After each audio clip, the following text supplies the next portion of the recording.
Yes, tayo guys. Ang ka-farm, kagulay. Magandang tanghali po sa inyo lahat. Ngayon lang po ako nag-update gusto sa aming gulayan guys. Hi, please don't forget subscribe po. Little Farm. Dito po kami guys ngayon, may mitas ng sili guys. Hindi mga kasama guys. Ay, kita mo sobrang init guys. Ayan. Sobrang init. Yan, nakalimang sako na po kami. Nakalimang sako na po kami sa sili guys. Ayan. Hindi ko makita. Napakainit. Ayan guys, kahapon namitas kami ng okra guys. Tapos mamaya mamitas na naman kami ng okra guys. Tingnan mo nga yung okra namin guys. Sobrang taas oh. Lumalagpas na sa balag guys. Ang haba-haba guys ng okra namin. Ngayon lang po ako guys nakapag-update guys. Kasi hindi po ako lagi nagdadala ng cellphone sa bukid. Ayan. Ayan guys. Ang hirap pumasok sa loob guys sa sobrang daming dahon ng okra. Kaso guys, may problema yung okra namin. Mayroon siyang nagbulutong-bulutong kasi wala na namang hangin.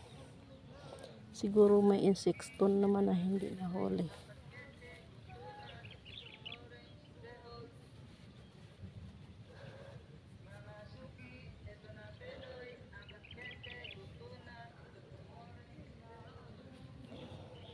Ayun guys, lumalagpas na sa balag doon.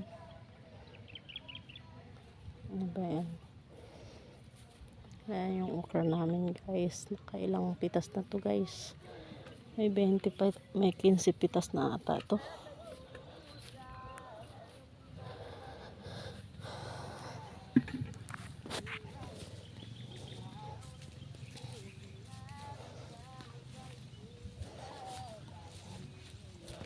So ngayon guys, kami namimitas ng sili. Sili po ang kaming pinipitasan ngayon na gulay. So mahirap mamitas po guys, may nagbibideo.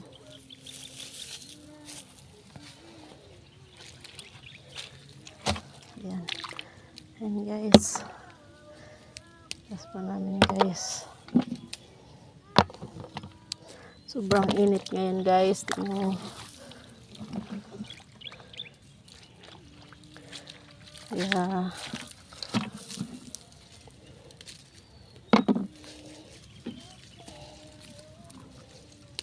Yan ang sili naman guys. Sobrang daming bunga. Ayan.